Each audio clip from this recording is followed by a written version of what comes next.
This universe is a conscious dream of the nature. We are all a part of that dream.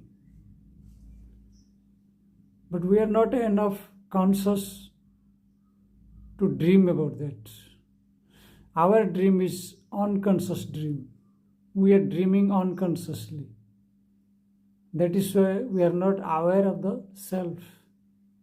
The universe is fully conscious about everything, whatever happening in the nature. It is big dream. It is big memory.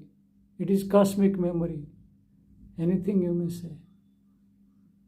But we are inside that cosmic memory and we are also dreaming. So we are dream inside the dream. But in the conscious dream, we are unconsciously dreaming.